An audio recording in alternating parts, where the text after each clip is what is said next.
Ao longo da história, muitos homens ficaram conhecidos por suas profecias, onde pessoas conseguiam enxergar eventos que aconteceriam no futuro. Só que isso não aconteceu apenas nos dias bíblicos, não. Em 1550, um homem chamado Michel Nostradamus publicou alguns textos chamados de As Profecias, onde ele descrevia eventos que aconteceriam muitos anos depois, como a Revolução Francesa, Napoleão Bonaparte, aquele bigodudo alemão e a vinda do Anticristo. Nesse vídeo veremos um pouco da história de Nostradamus, entenderemos quais foram esses textos onde ele previu acontecimentos do futuro, acontecimentos como esses aqui que eu falei pra vocês agora, e também vou te explicar como os profetas conseguiam ver o futuro. Será que isso é possível? Veremos tudo isso nesse vídeo aqui, então não sai daí.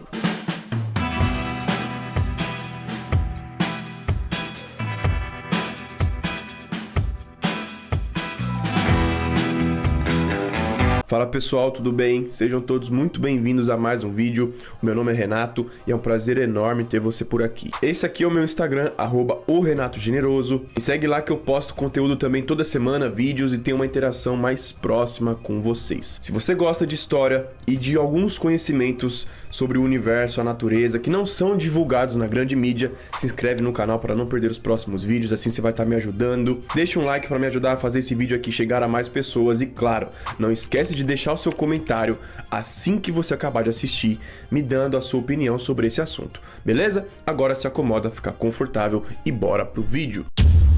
Pessoal, vamos começar então. Primeiro eu quero falar um pouquinho sobre esse cara, né? Michel Nostradamus, um homem que nasceu em 1503 na França. Seus pais, pessoal, eram judeus, tá? Porém, naquela época onde a Igreja Católica mandava e muito, os pais dele decidiram se converter ao cristianismo, se converteram para católicos e ele então nasceu numa família, entre aspas, católica, porém com costumes e com a tradição judaica, na filosofia de vida dos judeus que seguem a cabala judaica, onde eles são desde pequeno instruídos a estudar o que gosta, se esforçar, trabalhar, seguir aquilo que as pessoas querem realmente. Nostradamus, então, desde jovem, começou a se aprofundar em muitas áreas do conhecimento, como astrologia, matemática, astronomia. Ele falava francês, depois ficou fluente em latim, grego, hebraico, estudou história, filosofia e, claro, alquimia. Mas foi em medicina que ele se aprofundou e começou a trabalhar como médico, onde ele trabalhou por vários anos como um médico da peste negra. Sabia disso? Pois é, pessoal. Viajava a Europa ajudando pessoas, tratando pessoas que tinham a peste bubônica, onde ele tratava elas com ervas medicinais que ele aprendeu estudando alquimia. Dizem que foi nesse momento que ele começou a ter digamos assim, contato, um entendimento maior, uma noção maior sobre os dons dele, sobre esse dom de profecia, de conseguir ver coisas que iriam acontecer. Para quem não sabe, a alquimia, ela explica isso. E ele, estudando a alquimia, conseguiu ter noção dessas coisas que aconteciam com ele. Ninguém sabe desde quando isso acontecia, mas é estudando alquimia que ele aprendeu a, digamos assim, usar isso de verdade. Renato, então a alquimia ensina a formar profetas? Não, pessoal, não é nada disso. Só que a alquimia explica o que é esse fenômeno que acontece com os profetas, tá? Ele então, pessoal, começa a escrever alguns almanaques de astrologia, onde ele fazia uma leitura do céu do momento, né? Como os astros influenciavam nas pessoas e também nas plantações, na agricultura. E isso ajudava os agricultores a entender os momentos certos de plantar e de colher. A mesma coisa que acontecia há 3.000 anos antes de Cristo, quando os astrólogos no Egito Antigo, na antiga Suméria, faziam isso. Para você que adora ficar vendo vídeo das previsões dos Simpsons para 2023, sobre a misteriosa profecia de Bashar para 2023, as terríveis profecias de Nostradamus, ou sobre a tal profecia de 2.500 anos que acabou de se realizar, né, como tem aí no YouTube, veremos agora um pouco de como foi as profecias de Nostradamus. Sabe-se que ele se casou uma segunda vez lá pelos anos 1547, teve mais filhos e aí ele começou a se dedicar, digamos assim, ao uso desse dom que ele tinha, que segundo ele, pessoal, era um dom divino e ele dizia, por ser um homem católico, que era Deus falando com ele, que ele estava sendo usado por Deus. Ele dizia isso, que ele estava sendo usado por Deus para, digamos assim, ajudar a humanidade, ok? Ele era católico, com costumes judaicos. Estudiosos dizem que ele tinha uma descendência da tribo judaica de Isacar, uma tribo judaica de antigos profetas bíblicos. Por isso, dizem que é aí a origem dos dons dele. Em 1550, então, ele publica uma série de almanaques, e dentro desses almanaques, um deles ficou bem conhecido na época com o nome de Les Prophéties, ou As Profecias, onde ele descrevia uma série de eventos que iriam acontecer ao longo do século XVI, mas até o ano 3797, tá? E na época, ele foi taxado de louco, zoaram ele, maluco, até que aconteceu um evento incrível. O rei da França na época, Henrique II, morreu em um acidente de justa, um combate, aquele combate que a gente vê nos filmes medievais, sabe? Onde vem dois cavaleiros, se cruzam, né, num combate ali. Olha a imagem. Ele morreu num combate desse. E aí o que acontece é que, em um dos versos de Nostradamus, ele previu isso. Tá bom? Está escrito assim: um jovem leão enfrentará outro leão num combate tradicional. Ele será perfurado através de uma gaiola dourada. 2 feridas virariam uma. Os 2 homens usavam escudos que tinham o símbolo de um leão. O rei usava um capacete dourado e, no combate, as 2 lanças se chocaram e uma lança, os estilhaços dessa lança, entrou pelo capacete dourado do rei, perfurou, fez 2 furos nele, um no olho e um na testa, e ele morreu depois de 10 dias com infecção no cérebro. Depois disso, todo mundo começou a ler os escritos de Nostradamus, porque ele ficou conhecido por ter previsto a morte do rei da França. Até a mulher do rei da França, Catarina de Médici, né? Médici, uma família muito importante da Europa, uma família de reis da Itália, reis da França. Até ela começou a se aproximar dele, tipo assim, ficou fascinada por esse cara, e depois até contratou ele para trabalhar como um médico ali, dando conselhos para ela, curando, ajudando o filho dela, né, que era o príncipe Carlos IX, mas enfim. Essas profecias de Nostradamus, pessoal, eram vários textos divididos em versos, tá? Versos codificados, porque ele tinha medo de quê? De ser pego pela Igreja Católica Romana da época, né? A Bíblia fala de um anticristo, né? Um homem que seria a encarnação de Satanás na Terra para afastar as pessoas de Deus, né? Só que Nostradamus, ele previu 3 anticristos, a vinda de 3 anticristos. 2 desses anticristos já vieram para a Terra e o terceiro ainda está para vir, eles estão tentando descobrir. Então olha só, um imperador nascerá perto da Itália e ele custará muito caro ao seu império. Dizem que nessa quadra, né, nesse verso, Nostradamus deu a primeira informação do primeiro anticristo. Napoleão Bonaparte, pessoal, se tornou imperador da França e ele nasceu perto da Itália. E depois que ele perdeu a guerra das invasões dele, ele jogou a França numa crise enorme. Pau Nai Oloron, né? Não sei a pronúncia direito. Será mais fogo do que sangue. São 3 cidades francesas. E os estudiosos de Nostradamus, das escrituras dele, dizem que ele tinha o costume de indicar o lugar quando queria falar da pessoa. Então, os estudiosos dizem que ele aqui estava querendo mostrar que o primeiro anticristo viria da França. Pontífice romano, o Papa, né? Cuidado ao sair da cidade que os 2 rios banham. Nesse lugar, você virá cuspir o seu sangue. Napoleão manteve o Papa Pio preso em Valência, pessoal. Tá? Onde o Papa morreu vomitando sangue. Valência é uma cidade que ela fica na confluência de 2 rios. Tá? Um nome que nenhum rei francês o transmitiu. Ninguém nomeou Napoleão rei, pessoal. Ele mesmo se nomeou rei. Mais temível que um raio, tremerão a Itália, Espanha e Inglaterra. 3 nações que lutaram contra Napoleão. Espanha e Itália caíram. Uma das coisas que, segundo Nostradamus, serve para a gente identificar os anticristos é que ele tem uma capacidade enorme de seduzir uma população inteira, de fazer as pessoas acreditarem nele. Assim, ele consegue ter um poder sobre as pessoas e ele é tido sempre como um salvador. E, além disso, ele é seguido de um grande derramamento de sangue, ok? Napoleão foi responsável por mais de 3 milhões de mortes e foi, digamos assim, o primeiro grande derramamento de sangue da era moderna. Ele foi para a Rússia, invadir a Rússia em 1812 com 600 mil soldados e voltou com 18 mil soldados, mais ou menos, só para vocês terem noção. Por isso, muitos estudiosos dizem que ele foi o primeiro anticristo. Nas quadras a seguir, Nostradamus teria então profetizado o segundo anticristo. Das profundezas do oeste da Europa, uma criança nascerá de gente pobre, aquela que com sua língua seduzirá uma grande tropa.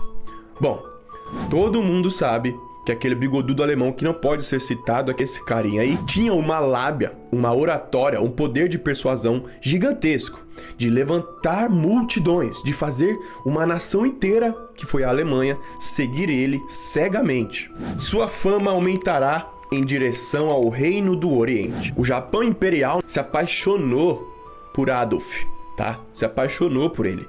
Tanto que eles fizeram a aliança do eixo. Alemanha, Japão e Itália. O eixo, né? Que lutou contra as outras nações na Segunda Guerra. Besta feroz com fome cruzará os rios. E a maior parte do campo de batalha será contra Richter. Sim, ele usava esse nome Richter, tá? E ele escrevia esse ST do Richter, né? Richter, ST, com um S e um traço, fazendo o T uma letra só.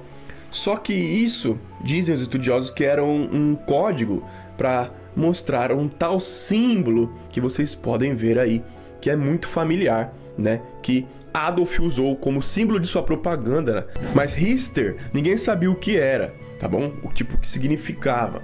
Até que descobriram, né? Entenderam que Adolf nasceu e viveu a infância perto do rio Danúbio, na Áustria.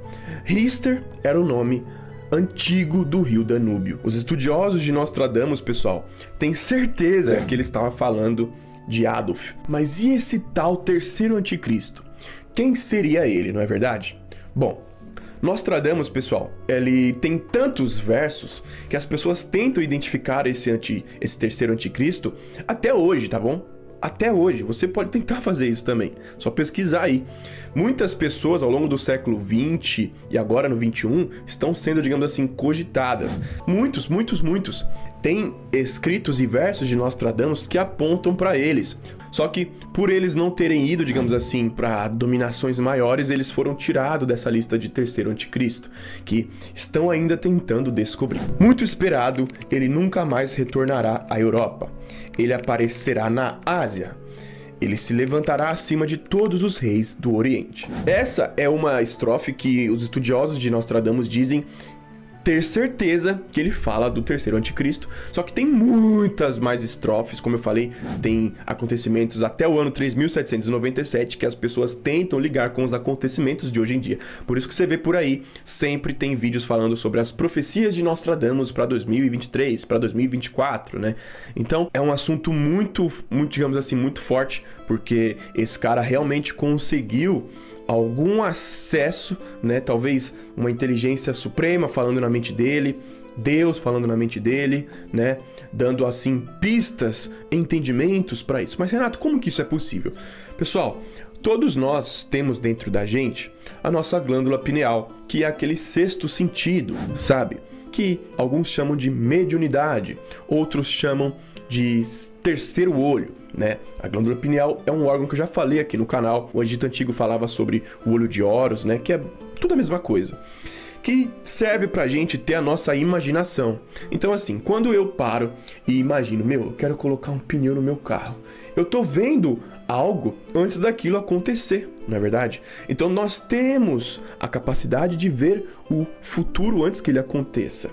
Todo mundo, só que de uma forma, digamos assim, normal.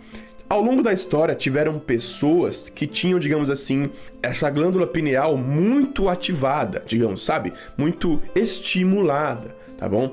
E essas pessoas, segundo a história, eu acredito nisso bastante, conseguiram ver eventos do futuro. Por exemplo, a profecia de Ezequiel que está se cumprindo, né, no Mar Morto, começando a ter peixes. Esses estudiosos de Nostradamus dizem que o Apocalipse já é uma realidade, mas as pessoas não percebem e os sinais estão cada vez mais claros, mas as pessoas preferem ignorar.